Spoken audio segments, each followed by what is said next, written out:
Well, welcome back. Kevin Hall joins us now on desk. Kevin, what's going on with Metro Sports? Well, we got playoffs starting, and right around the corner is basketball season. Is it just me, or do assistant coaches get put on the back burner, never receiving the attention or credit that they deserve? Well, I'm about to change all that as I take a closer look at our volleyball assistant coaches who have been part of the team for 6 years. Coach Hendricks gets a lot of the love when it comes to coaching. She's the one that gets the wins, takes the blame for losses, and gets all the media attention. What people don't know is that she doesn't do it alone. I think they're two extremely fine people, both strong character people, and they've done a lot to enhance the quality of the athletes' experience here, my experience, and our program as a whole. The volleyball team has 2 assistant coaches, Lisa Axel and Gavin Markovits, and while you may have seen them on the sideline, you probably have no idea what they do. My role, I do a lot of recruiting. On the court, I work a lot with blocking, the outside hitters, and things like that. So I also oversee part of our academic program and things like that. My role tends to be a little bit more of the relationship coach, so I'm the ones that the players talks to more and relates to more.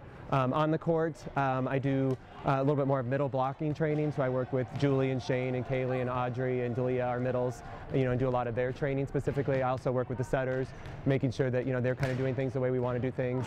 The assistant coaches work closer with the players, but it might be the players who appreciate them the most. The team wouldn't really be a team without them because that's all I'm used to. They've been here for my full 4 years, so we wouldn't be complete without both of them.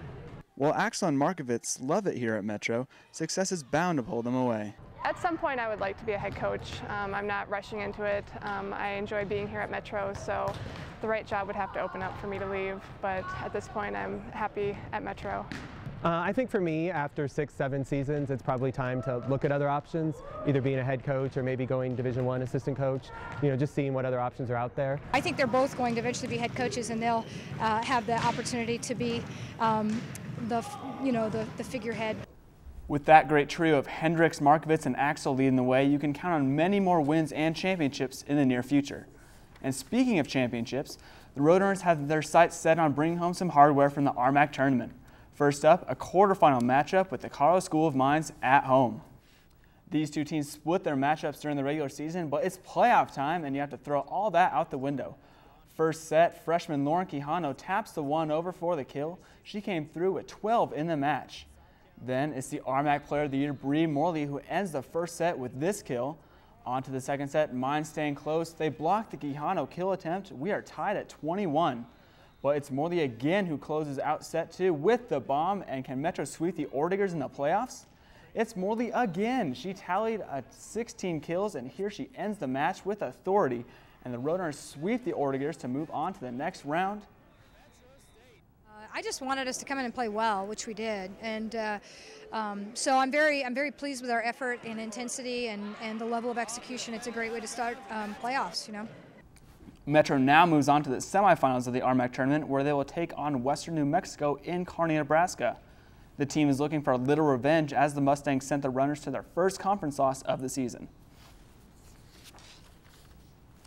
After shutting out Regis in the semifinals of the RMAC tournament, the men had an even bigger hill to climb. They had to beat number 3 Fort Lewis on their home field. Now, earlier in the season, Metro accomplished that very same task, winning 1-0, but this game has a lot bigger implications and snowpacks. It was a little snowy down in Durango, and everyone pitched in to try and get the field ready for the game. This season, these two teams have gone from conference foes to good old-fashioned rivals. And back in the lineup for Fort Lewis was Fabian Kling, who has been out since early October with a knee injury. And he doesn't seem to be showing any signs of that injury, scoring the first goal of the game off the corner kick. Now Metro on the attack, Andrew Mejia trying to place the ball, and after a few ricochets, Mark Hirschberger puts the ball into the back of the net to tie the game up at 1. Hirschberger trying to get goal number 2, takes the shot, and it goes just wide of the net. And what's a championship game without some controversy? Off the corner, the ball pinballs up and down, never appearing to cross the goal line, and somehow the refs call it good. Goalkeeper Shaylor Thomas not liking the call at all, but the score would stand 2-1. Last chance for Metro, Hirschberger shoots, and off the post. The Skyhawks catching all sorts of breaks as they would go on to win the match 2-1 and win the RMAC tournament. Despite the heartbreaking loss, the men would earn a spot in the NCAA tournament at number 2 in the Central region. The team would face off against who else? Fort Lewis. Unfortunately, the men would lose that game as well, this time by a score of 3-0.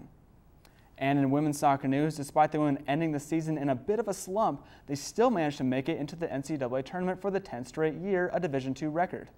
They will play Minnesota State today at 2 in Golden. Now it's time for our cross-country teams who took part in the Central Regional Championships in Denver, Colorado this past weekend. Both teams are hoping to capture a spot in the NCAA Championships in Spokane, Washington, and let's see how they did. The meet was held in Washington Park, and we'll start off with our women's team who's getting loose for the 6K race. Senya Flores running near the front but dropped out due to injury. Then Carissa Sin, who is running well, also dropped out. Ashley Reitman was Metro's top finisher, finishing 27th, and the team finished 10th. Now for the men who need to finish in the top 6 to make nationals, senior Iger Erickson finished 19th, earning All-Region honors, and fellow senior Carl Arnold III also earned All-Region honors after crossing the line in 22nd. The men's team scored 189, which placed them in a tie for 5th place, earning that spot in the NCAA Championships. The national meet will take place in Washington on November 19th, and we wish the men's team great luck, hoping to bring home some hardware. Now moving on to an inspiring story, he was diagnosed in the 4th grade with Stargardt's disease, which left him legally blind. Now Rhett Gutierrez is inspiring all people all over. Simone von Rivenberg has the story. I'm here at Stanley Lake High School, home of the Gators, where the local buzz is all about blind quarterback Rhett Gutierrez. While he may not readily admit that he's a role model, he is, and he understands that. I got your back. On 3, 1, 2, 3, yeah. I see all the colors and the shapes, but the way my doctor described it to me was, it's like when you're watching cops and they're trying to hide someone's identity, they blur out their face. Okay. So that's kind of what it is. His world may look a little bit different, but he doesn't let it affect his passion for football or how others treat him. He wants to do everything on his own, and that's a quality. Quarterback is arguably one of the most challenging positions on the field, and like anyone else, he doesn't go without his frustrations. Change the offense from just a normal standard set to a shotgun. So that required Rhett not only to learn new plays and still pass the ball, but every single time the ball snapped, he has to catch it also. So now he's catching the ball and then either handing it off or throwing it. When I was little, I loved John Elway. So then when I started playing football, I wanted to be just like John Elway.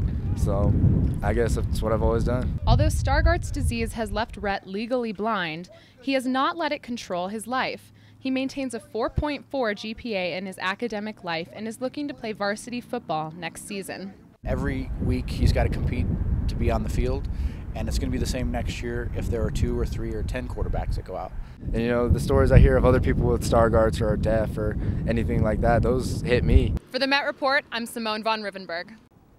Such a great story, and I hear that the plan is he's going to be the starting quarterback of the varsity team next year. Wow, that's impressive, so we'll have to keep an eye on that and wish him all the luck. Definitely. Thank you, Kevin.